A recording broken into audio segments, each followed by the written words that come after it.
Everybody, this is Jason with Dr. D CBD. I'm here with Dr. D, Don Davidson, MD himself. What's up, Dr. D? Jason is the man. Jason, happy Friday, sir. A very Friday. Exciting show tonight.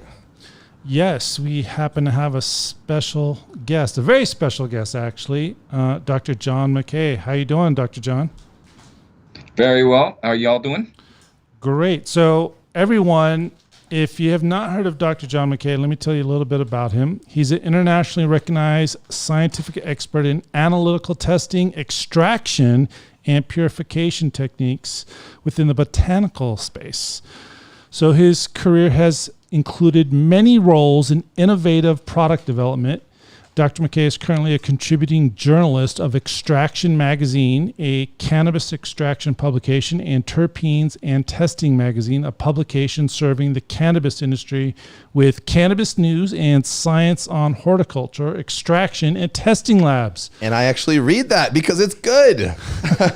Thank you. Yeah, good job on that, MacKay. Yes, so we're very excited for Dr. MacKay because Dr. MacKay, not only does he have a vast amount of experience, but he has, really good background. He earned his BA in chemistry from St. Lawrence University and his Ph.D. from the University of Vermont in inorganic chemistry, focused on the synthesis of cancer-fighting compounds. So once again, thank you so much for joining us today, Dr. MacKay. Yeah, Oh, it's a great pleasure. This is a good fun and a good forum, and appreciate it.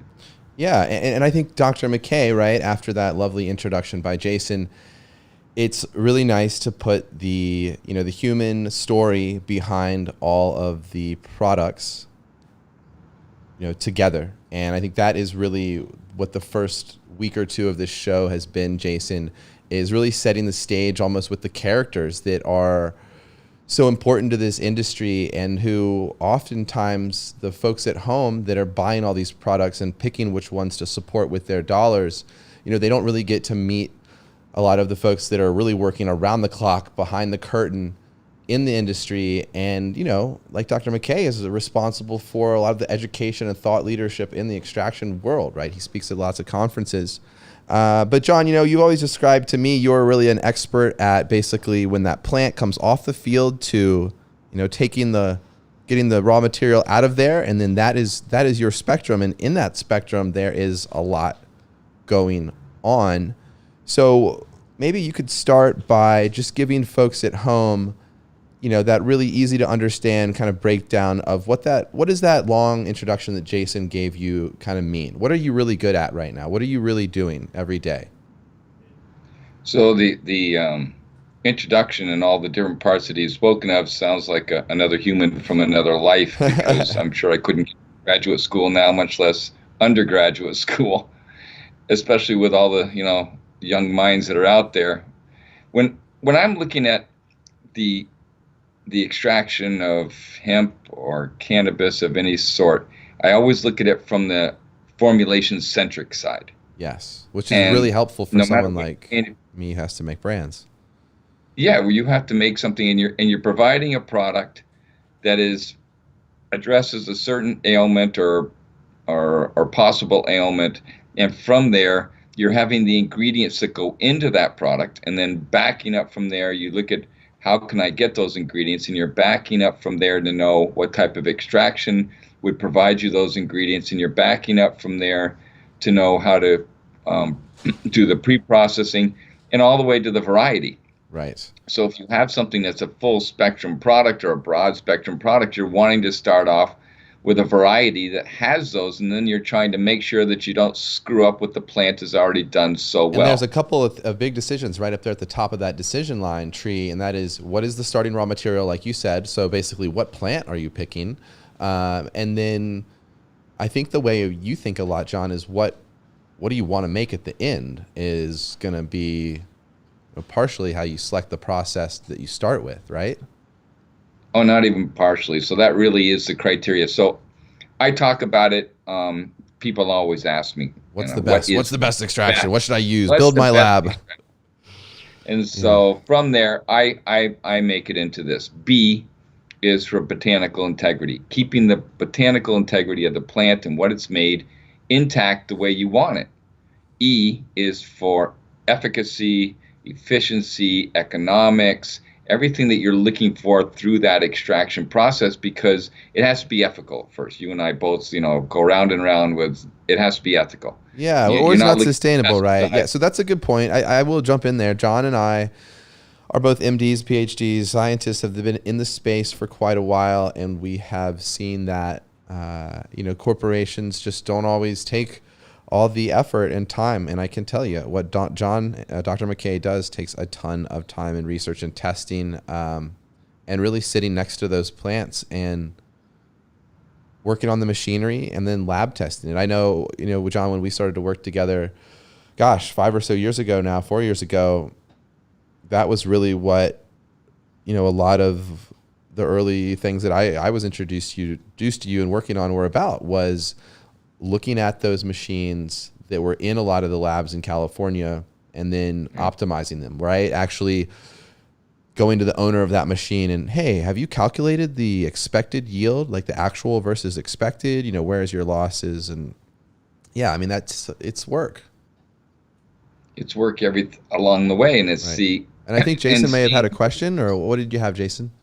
No, just some homework that I forgot to tell everybody. If you have a question for Dr. MacKay or Dr. D, or both of them, you can go ahead and call in live right now by calling 702-763-9518. It's on the screen right now. It's also in the description. Our good, awesome operations manager, Long, is standing by to take your call and put you on live. You can also comment below as well. And if Facebook offers for you to get started with a watch video, feel free to start a watch video show with your friends, follow, all the above. So yeah, this is a gift. I mean, Dr. MacKay and I are really doing this because we like people and we are excited about the plant and we are excited about all of our hard work touching people and hearing the feedback and kind of growing as the brands and industry continues to grow. We enjoy it. But Dr. MacKay, going back to starting with thinking about what you want to make and letting that select your extraction equipment. So you're going through, and so what you and I always talked about was safety, and so that was the S, and T is testing with modern technology. The other one that I always say, and you and I talk about it a lot, and that is good is not a number. Good is not a number. And there's no way to be able to know what you have in your process if, there's no way. You need to manage each part of the process, and if can't manage what you can't or won't measure. Right. And so each one of those parts becomes critical to the overall extraction. Everyone believes it's magic. The plant comes through, it comes out, and it comes into an oil, and then suddenly it's in a beautiful case with a Dr. D on it. That's right. Hi. And then it's quite a bit more than you that. go back through, but many people don't realize that they're doing an extraction every single morning with the same principles, the same steps that go through. If you're making coffee in the morning, you're doing an extraction. It's just a water-based extraction. It's just a water-based extraction because there's other solvents to use. I mean, you could use methanol on your coffee. Might not possible. Yeah. You could use acetone. That's a good solvent, by the way. You could use ethanol. Ethanol's a possible. The first 2 hours you're going to be awake, but I don't know what to say next. Yeah. And so eye-opener. And so that's an Irish coffee. And then if you go back through, there's also a significant difference between what you have for a cold brew versus a hot brew. If you do a cold brew coffee, it takes 12 hours. So if you get up at 7 and you want to have coffee and start making cold brew, that's not happening. And the same thing happens when you're looking at a hot brew. You have 1,500 compounds that come out, and you're looking at caffeine. People say, oh, I want to have the caffeine. But just take a pill if you want to have the caffeine. Right. But that's not the case.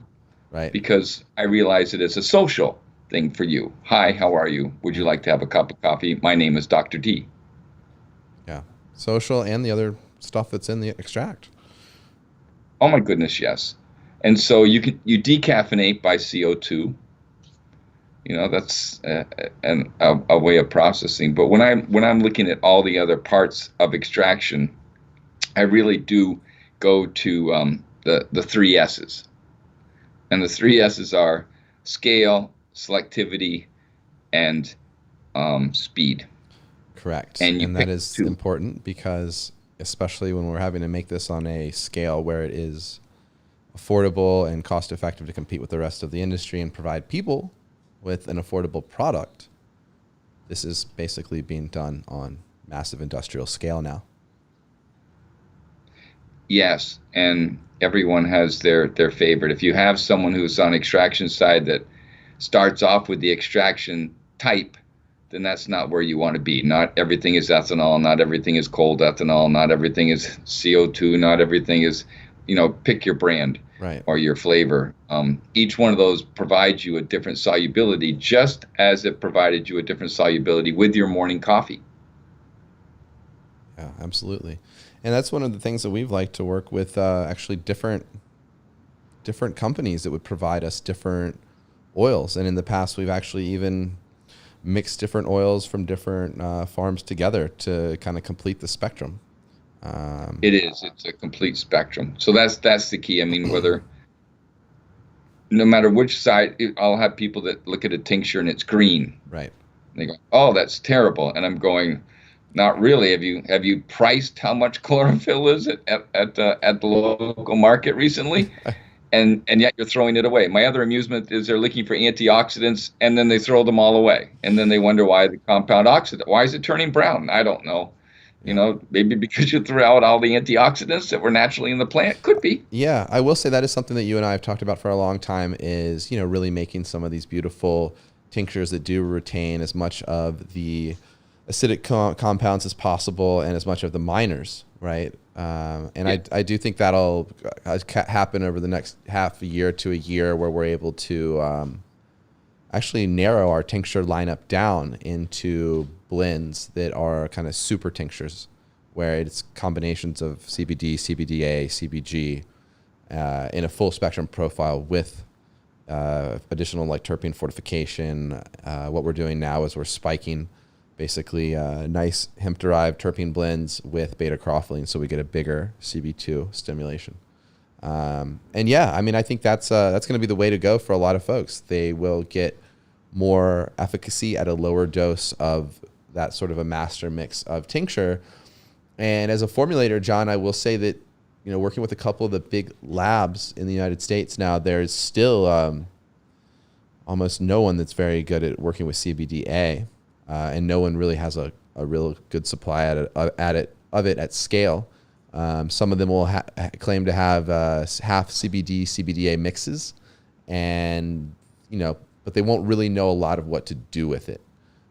So I think the acidic compounds are exciting. And then if you really had to break down, those safety things and the other acronyms that you did or talked about earlier, if you just had to give the quickest way for people to understand extraction of what are the core steps right now that most of the products that we're making that are either isolate or full spectrum go through, what are those steps? So someone has to get the biomass off the field, right? And then they either dry it or it's wet. And then it goes either into a extraction machine using CO2 or ethanol or another sort of solvent. Or are there some certain steps that people might, know about that happened before that? Or what are the steps that you think everyone at home, if they were kind of reading their simplified hemp extraction handbook, should kind of have the concept of in their mind, John? So that's a good question, and a lot of times we bypass it because it goes from the plant, magic happens, right, and then oil comes out the other side. Magic, just like our telemedicine platforms. Someone presses a button, it magically connects. Bada bing, yeah. But they didn't see the year and a half of work to build it. No, and all the people sites that have to come with that. When I look at that, I will do the following. So when you have a plant, you're able to monitor it all the way through the process. Right. And so no different than what I'm going to do for my coffee beans. I go and I have a hemp product that I like to go and let's say I'm limited to the flower. Okay. So that's what I'm going to do. I'm going to stay with the flower, not take the rest of the plant. Then I'll move back away from that plant. And so you go to the refrigerator or you go to your storage session, and you get your product and you measure it out into your grinder, and then you take that product and you grind it like the coffee beans. And you time it based on this type of grind size you want. Like you want a thick grind, or you want a fine grind, or you want to be able to make an espresso. An espresso is very, very fine. And now you bring it over to your coffee maker of choice. And so you can have a flow through coffee maker. That's called dynamic extraction, constantly flowing through. And most caffeine snobs, I mean people who understand coffee and appreciate it beyond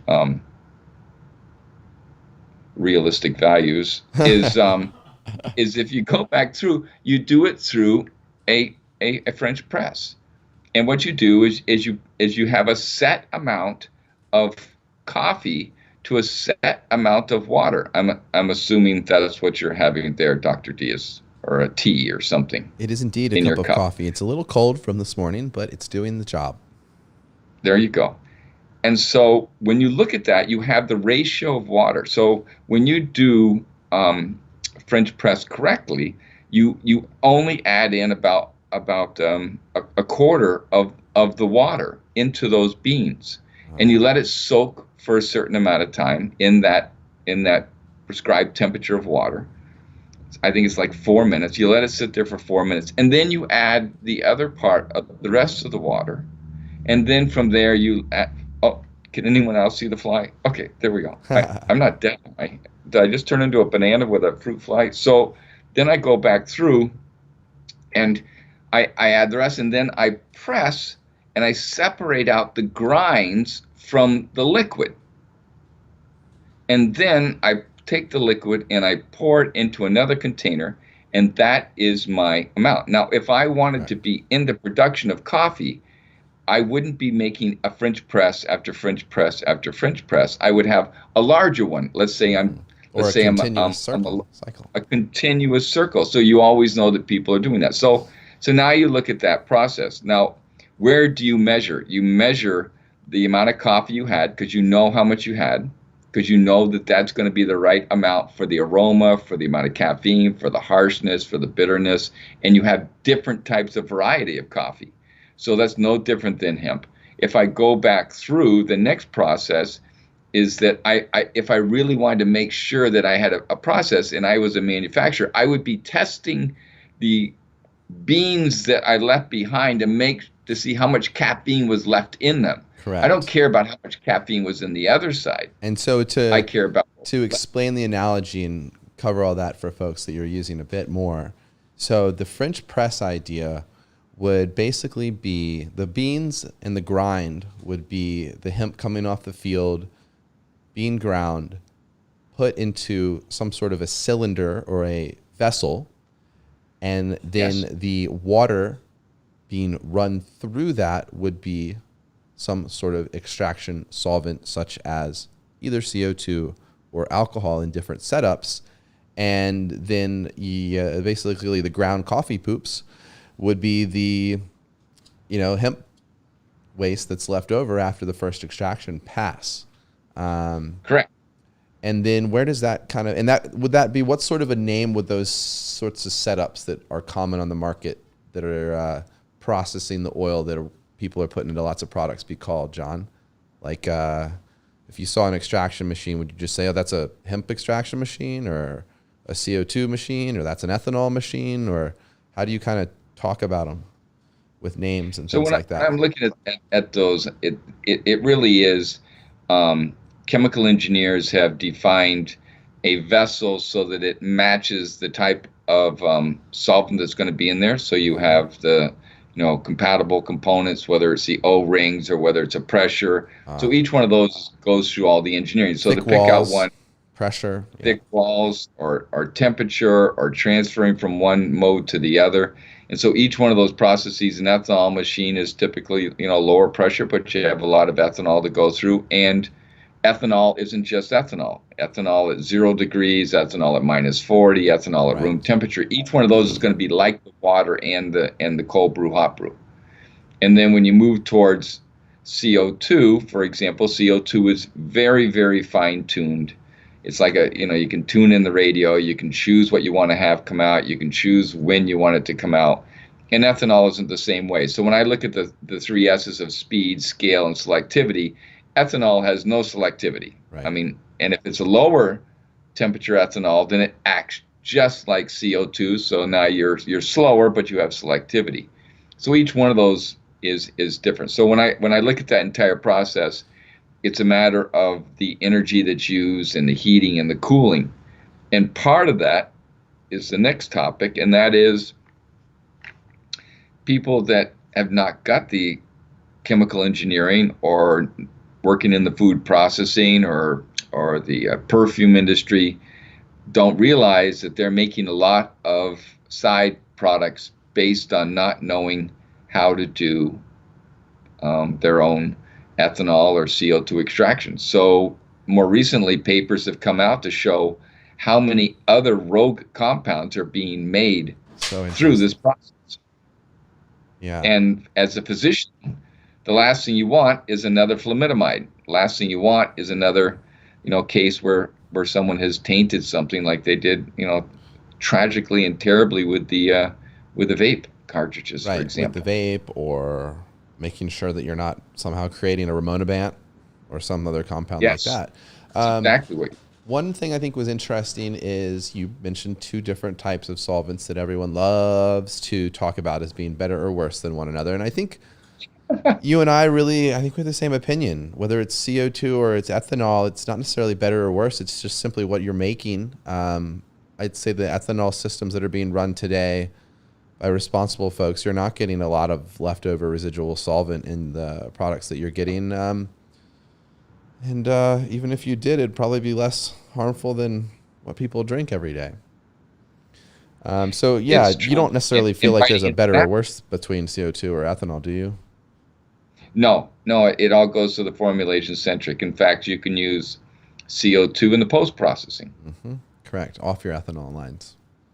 Yeah, so you can do it off your ethanol lines, and then you can further it afterwards. So there's a lot of co-solvents. So you can use CO2 plus ethanol. You can use ethanol and a mixture of other components in there. So that it's not just one solvent. Everyone's taken into one solvent. But the millisecond that the ethanol or CO2, pick your solvent, doesn't tetrafluoroethane, isopropyl alcohol, butane, propane, it doesn't matter. The minute you move into that process, you now have ethanol plus your friends, because it's doing an extraction, and the length of the cylinder is going to tell you how long it's going to be in there. So by the time you get to the top of the cylinder, you do not have pure ethanol by any stretch of the imagination, nor pure CO2, nor pure anything. Yeah. It's all the other friends that are coming out with it. Just like your caffeine. Yeah. All the other friends are coming out. Which is good, which is what you want. And now we can work on separating them and, getting them to where we want them to go. And I think that brings us to a really neat topic, right? So once you're at that point of the extraction, and we have a question, John? Or Jason? Right on. Love questions. John's my brother. Yeah, so we have a question from Facebook.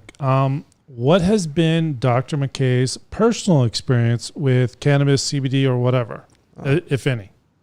Great. Take it away, John. Have you found yourself, having any of these products in your life? So currently, even with the CBD, been suffering from a significant number of migraines. So I've had a few people that have encouraged me to use it for that. I would also say that just being able to use some of the different tinctures that are currently on the market. I've worked with some of those now, and I found it, good for the inflammatory in my stomach. But that's my own personal case, and maybe it's the olive oil. But Right. but I haven't had a migraine for a whole 2 days, so I'm pretty pleased about that. Yeah, similar to my mother. She played around with the dosage for about a month or two, and then she was actually she hasn't had an optic migraine in like 2 years since she started CBD. And she had migraines for over 10 years. Yeah, she had migraines forever. I will say, John, talking to a lot of women, it is amazing how many folks I meet that have never heard about clinical endocannabinoid deficiency syndrome, even when they are, like walking criteria to be considered for that disease state. So interesting stuff. Okay, so getting back to the extraction, once we get the oil out, John, what would the oil be, right? What would someone at home think? They think CBD oil. They usually think of some amber, clear, semi-clear oil. How does it really come out first of a machine? What does it look like? What is it called? So now you've come across the same as with any plant product. What does it come out the first way, and what is it going to come out as afterwards? So there's a lot of colloquial names out there for crude. So it's taken from what you'd have for your first step. So something that comes off of a room temperature ethanol is going to be typically a dark color, a mixture of whatever the pigments were that provide color, including all the cannabinoids, right, as part of it. What you're going to come out with a CO2, depending on conditions. If you do it on a subcritical, you're going to come out with something that's more of a yellow, because you're not taking out all the other colored compounds, much like your cold brew coffee. Same sort of thing. Same thing with a tea. So it's asking, when you ask the question about what does it come out with, it comes out with something that I would say your first phase, and all the compounds that come with it. Yes. And they can be a whole spectrum. And then from there, you move through the process of what are you trying to actually isolate and what are you trying to remove. Right. And I think this is a good point for a lot of folks at home, that they really wonder, well, why do we have to do another step? Why can't we use a crude? You said it was full spectrum. Isn't that good? Why are we removing compounds if this is going to be put into my skincare or my tincture or whatnot? And there's probably a couple of reasons. I'll let you get into the more scientific answer. But generally, when you think about your hemp plants, right, everyone, they have to be grown to be under a certain percentage of THC by law. And one of the reasons that you have to continue to process is that as you concentrate anything, right, everything gets more concentrated. Even if you're after the CBD, the THC levels. So you have a rise, and the oil becomes what they call hot. And that means that it becomes over 0.3% THC, which means that you're, depending how hot it is, products could become psychoactive. And that product will have to be what we call THC remediated, so it is legal to ship across state lines, right? So that's a big thing too, is if a farmer processes something to crude and it's too high in THC, that product is now trapped in that state and can't be sold in interstate or global commerce. But yeah, what else? Why would people not want to make maybe a tincture or a skincare product out of crude, John, or would they? I think it goes to so I'll make up another analogy, which is scary off the top of my head. I think we're pretty good at that. Molasses. Molasses, all right. Start off with molasses, then you can go to dark brown sugar, and then you can go to light brown sugar, and then you go to natural sugar, and then you can go to just white sugar. Right. And each one of those has more and more compounds in it. Where I remember having a spoon shoved in my mouth every morning for molasses to help me with the iron when I was a kid. And I don't remember it being a great experience, but at the same time, it's something I took every day under duress. But then, because my father was thinking, molasses has all these great things in it. This has, a better, opportunity for health. When you look at that, it's also the fish oil. I remember fish oil as a young person. and now fish oil with the omega-3s, omega-6s. So now you have all those different fish oil and all the derivatives that come from that. And so now you're right back to why isn't everyone taking, a different a mixture? Well, sometimes it's taste, sometimes it's perception, and sometimes it's just not knowing about the literature. And the other part is, how do you take a complex mixture like that on a mass market, right, and homogenize it? Has everything in it, right, like you had on each one. Yeah. Have you seen anyone using crude in anything right off the line? I mean, I have seen people even. So the quick answer is yes. Yes. And the longer answer is it's more boutique, or it's more something made especially for someone. But also I've seen taking the hemp and the flower and grinding it and making a smoothie out of it for some cancer patients that want a full spectrum, because sometimes each one of those parts, like you and I have always said, it's going to be the acids, but you still have to have some of the, it's a mixture of everything. Yeah. So everyone's. Yep. No, I think that's definitely something I want to put on the menu eventually, is a collection of, we'll probably actually do a dried flower capsule that's ground, and it's a mixture of different strains of hemp. So you get a overlapping and actually changing terpene profile along with the CBDA. Actually, in some of those dry powder capsules, when it's powderized and packed pretty well, we've actually seen the CBDA levels per capsule get to where they might actually have some significance, where it's 5, 10, 15, 20 milligrams, 25 milligrams of CBDA. And that's pretty cool, because what the data shows is that CBDA would be bioactive at probably lower concentrations, I think, than CBD. Well, even as you look at what's the bioavailability of each compound, and then the capacity for your body to actually take them, and at the state that they're in, what does your body need at that time? So it could be a very different need, much as you prescribe different personal medicines, and how it can come down. So if you do have a deficiency, and how that science moves through, you could find yourself like a vitamin D deficiency. Now I'm fine. Right. Maybe now I only need a maintenance load. Maybe I only need this or need that. So each one of those things is going to be more important. Yeah, absolutely.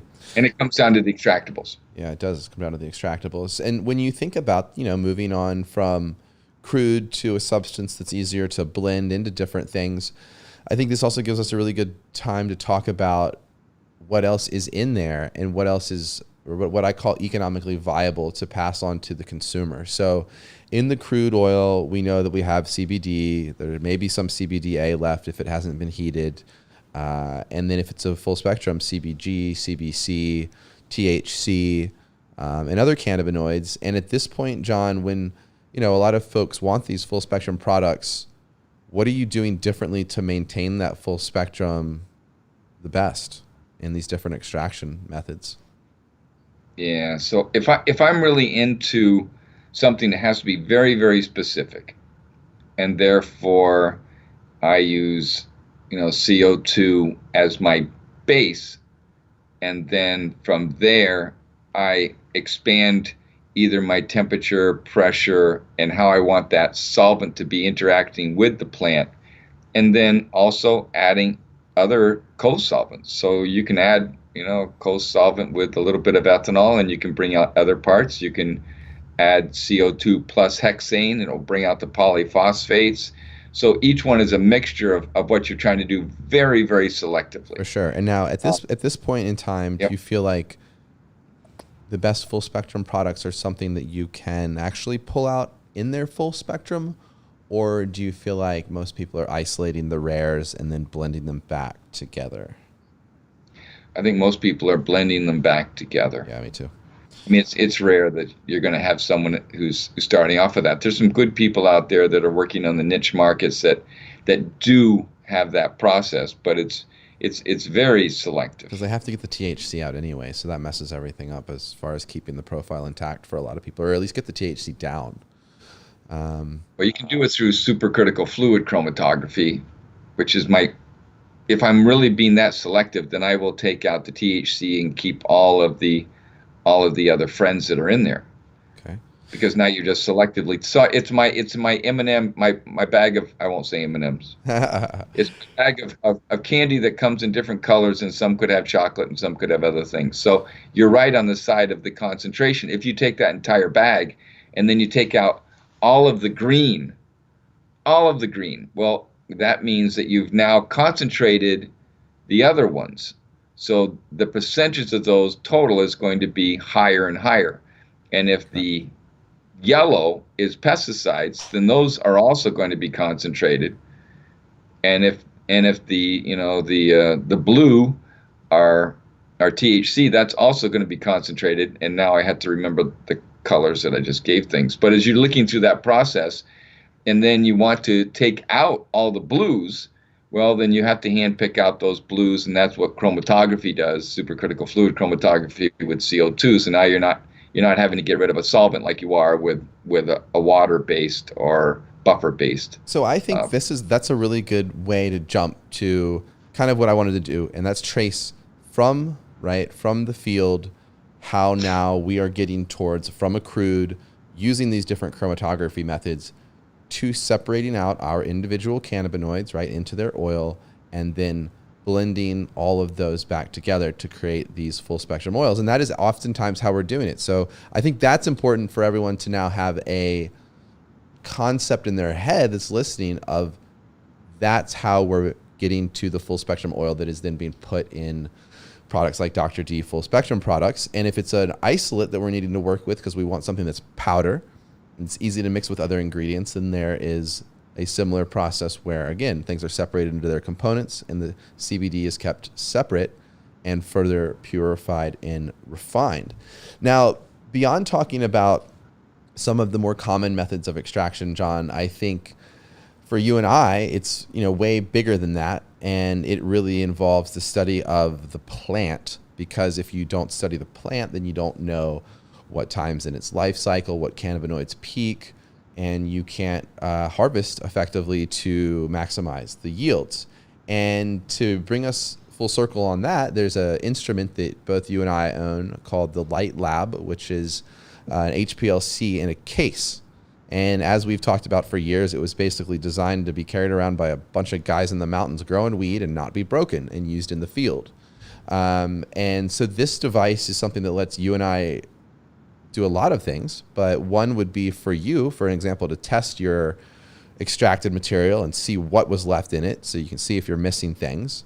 And then for me on the brand and cultivation side, and even you when you're testing leaves, I'm there using that machine to test plants early in the life cycle so that I know what the ratio of cannabinoids is, so that I can select mother plants rapidly that will be in the ratio of cannabinoids we're looking to bring to market, right? So if we're looking for a plant like a Bubba Kush that's been bred into a CBD plant that then has been stabilized at a 1-to-1 or a 2-to-1 or whatever, that is how I then know what to grow and can execute that process quickly. And then we can literally put the whole chain together by bringing someone like Dr. MacKay into it. And you can say, well, I want a beautiful full spectrum, 2-to-1 oil, and we can go in and extract those plants and then make things like tinctures or vape cartridges or whatever we are going to make. And then let's take it away to this, John. What are you excited about? I know you're calling in from the basically right next to one of the largest, I think, hemp farms maybe in California. Do you want to tell everyone what you're working on or what you're excited about now? Sure. I think on the exciting side of what I'm doing, I've got a couple of video series. I had one with the Emerald Scientific. That's like a 7 or 10 part series with Dr. Jerry King, who I say is the king of extraction just by definition. And that's great for people to watch, right? Whether they want to, they're learning, yeah. or even maybe other scientists that want to learn. It's a good one for the start off. I've also just have another video series that came out with Green Flower. So Nice. It's green-flower.org, and it's I believe it's a 21-hour with many different scientists. I have a few of the sessions, but I also have a few of my other friends that I coerced into doing it, and it's a good job. I think it's a a fun one. That's being March. And that's March always that's 16th. and that's great to hear, because I've known you for years now, and that's always been one of the things that you seem to enjoy the most and like, as being part of the industry was, networking and teaching people, and it was bigger than just extracting cannabinoids and making money. Yeah, certainly not doing that, are we? Well, we're getting there. And, I think that is the real beauty of the industry, is that there are lots of people from different walks of life, from all across America, that are coming together. And part of this show is to make it educational, but not just educational, but so that people can literally go to a store shelf and be like, wow, I heard Dr. MacKay talking about this, and this is where this product came from, and these were some of the processes that were used, and I know the people's whose minds were involved in making these products. And I think, that's certainly my goal, is to bring some of the best people that are positive about education and that really enjoy what we're doing together here to create brands and to, make money and give people a product that's affordable, and that can all be done. So I'm excited to, see where we all end up, John, over the next year. And then Jason, another question, or what do you got? Yeah, I just wanted to get Dr. MacKay's take. So, couple things to set up the stage. Me and Dr. D recently went to a networking event, and Dr. D, sorry to say, was late. And I was waiting for him, and I was talking to an older gentleman, and he saw my shirt, and he's like, "Oh, Dr. D CBD." And I'm like, "Yeah, have you tried CBD?" And he's like, "Yeah, I have really bad arthritis in my hand, and I've tried about 5 or 6 different products, and really nothing seems to work." And I took out a bottle of my 800 milligram body lotion from Dr. D that he's showing in his hands right now. Yep, this is the one. And with 5 to 15 minutes, when Dr. D finally arrived, he's like, "Oh my gosh, this stuff really works." And I'm like, "Yeah." And then we were doing another show, and before the show, I did some research, and I just searched for NBC CBD not found, and like tons and tons of local NBC stations across the country doing all kinds of reports, and the headlines are like, CBD products tests, results can be alarming. Patients are being duped testing popular CBD products. All bark, no bites. Some CBD pet products contain virtually no CBD. And that older gentleman, he's just, it's common wherever we go here in Las Vegas, when people are skeptical, it's because they've tried lots of different CBD brands and it's not really worked for them. Yeah, I think when you look at all those, same thing with fish oil. I mean, you go to that and you buy from the big brands, and you buy from the big brands that have the botanicals, because as Dr. D and I have said, they worry about the CBD not being FDA approved. Well, go to your shelf of all your vitamins, because those aren't approved either. Vitamin D is not approved by the FDA, and it just these things are not allowed to. And I do go through a lot of different testing. I even test with something called thin layer chromatography. It's less than $300 to get into it. Put a dot on a piece of glass with silica on it, and watch the dots separate like you do with tie dye. And so I'll get that. And then I use something. There's a lot of different technologies around. I use a Chemist detector that allows me to detect between CBD and THC, and I don't ruin the product. So I can use a bud, or I can use a ground material, and I can very quickly, in 10 minutes, I can get a reading. I've looked at some of the stuff from Big Sur it's a next higher price. It's probably $21,000, and you're able to get a very quick answer with IR. And then the light lab I use when I'm really trying to do a separation for something that goes all the way from a 3-week-old plant until I've got an isolate. So it allows me to use the technology I've seen through the decades at Waters Corporation when I was there for 29 years, and it's something very, very easy, and it's constantly being updated. So you can do a hemp. I use my hemp compliance, where I can go down to 0.02 and do all these different things. But you can. But I also saw it at a show, and ELISA one that's, the antibodies that would show a THC up to a certain point. And so there's more and more quick tests that allow you to know what's in that product. And that should give the consumers more and more safety and more understanding what's going on, and find out what's there. I mean, all these tests are available. I show them all the time. I also, as I was telling Dr. D, is I also teach classes at CBD Expo. I'm always doing a class, no matter where they are. So there's probably like 10 classes, and it's 4 hours and 5 hours of me just going on and showing different demonstrations on what they are, and how to choose an extraction and how to choose a product. So I don't tell everyone to get into extraction. Right. Most of the time I'm discouraging people. I'm saying let other people do it, because there's cheaper ways to throw away your money. Now that is an interesting saying right there. I don't know if there's and faster. I think that there's something to be said about that. A lot of people have tried to go in and get super top heavy as a company with money, as far as taking investments to build either or farms or extraction facilities.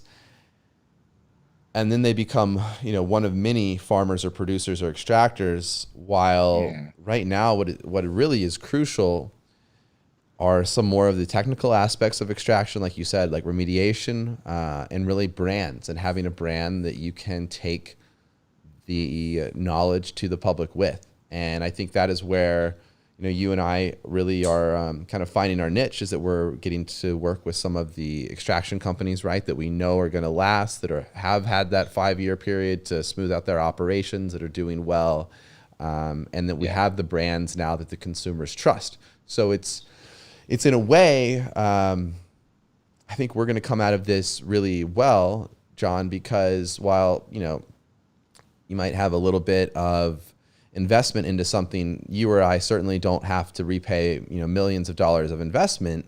And as we're able to really hook up some of your technology with things like, my patient list and things like that, it's going to get really fun. And all of us that were able to stay lean as entrepreneurs and not have to take on tons of investment, I think we'll do really, really well. As far as the new technology that you're working on, is there anything that you want to share about like that next level of extraction technology that you think should be on some of these premier farms that have survived? Because right now I wouldn't want to go do a farm. I'd want to go, the farms are basically begging to supply us with cannabinoids for the brands, or there's even farms that are offering us almost half of their equity to come in and take an ownership role by bringing in brand supply contracts, telemedicine technology, things like that. So anything, that you think the really successful extraction companies are kind of looking at getting into, or is that technology there, like water extraction? I think when you look at all of the different possible extraction technologies that are in China or India, or because people have been extracting botanicals for a long time, cannabis and hemp are not the first. Long time. And so when you can't discount those parts, but it still goes back to speed, scale, and selectivity, because a scaling really now it's being taken out of the basement and it's now on the manufacturing floor. And so now you have OSHA to think about. You have CGMP, you have FDA rulings, USDA rulings that you're watching out for employees. And I think that the next thing that's going to happen is the safety and simplicity of the other two S's, where how do you do the automation? And it's still rare that you have anyone with in-house testing that's actually looking at the analytics. And there are technologies out there that allow you to do inline analytics, but they'll spend millions and millions and millions on cultivation and a building, and then they won't spend which is kind of which we all know, and spending all those millions on millions of cultivation. We know what the biggest brands are, and we can tell everyone at home that most of those big brands aren't using more than 20 to 30 kilos of CBD per month. So these organizations that go out and say they're going to grow 1,000 acres of CBD and have thousands and thousands of kilos, you got to ask them, where are they going to sell it all? Yeah, so I think when you're looking at the CBG and the CBGA, because those are the whole process of this. So how do you and I do this? I mean, I know that you're doing the same thing I do, and that is you get up every day and, for the 60 to 90 minutes, I read the newest technology, the newest literature, peer-reviewed literature. I have an opportunity to do that through, my role as an adjunct professor at the University of Vermont. I'm able to explore all those things. Right. But at the same time, you should be able to explore them through a process where you're able to listen to something like a podcast, or you're able to move forward on what does that literature mean, because you have all of these different conflicting ones. Right. 2 days ago, it was bad to eat eggs. Now it's good to eat eggs. Now you eat the yellow part, you don't eat the yellow part. Do you eat the orange rind? I don't know. But I typically don't anymore because it just gives me bad breath, but I used to enjoy it. And you're right. The self-education, it's complicated. It's expensive to travel to the conferences or to have access to those journals. And again, this is part of why we're doing this, because we have been in the space so long that we do know a lot, and we want to pass that on for free. And yeah, John, absolutely what you just spoke to, conferences, self-education. I can tell you I was doing a lot more of that last year. This year has largely been, as you know, for both of us, a lot of small business and startup work. But that was all basically backboned by a lot of self-study that I'd done earlier. And now as everything stabilizes, I'm really excited to hit the conference trail again. I mean, in California, there are so many ones that we're blessed to have that are really good. And then, get out to see you again up there in Bakersfield, man. I might be up there within the next 2 weeks. And on that note, Jason, what else do you have? Kind of wrapping it up, or what do you think we got? Yeah, let's wrap it up, everybody. Thanks again, Dr. MacKay, for joining us. Sure. I put your link and contact info in the description, so definitely check that out. And again, like, share, follow, and stay tuned for the next shows. Thanks. Yeah, absolutely, everyone. If you need Dr. John's services, check him out, Synergistic Technologies. Feel free to get in touch with us. We can always link you to Dr. MacKay. And everyone, stay in touch. Stay tuned. We can't wait to bring you some more interesting topics of conversation with Dr. MacKay and I. Maybe see us working that Light Lab HPLC. Thanks so much, everyone. Bye, everybody. Bye, Dr. MacKay. Talk to you soon.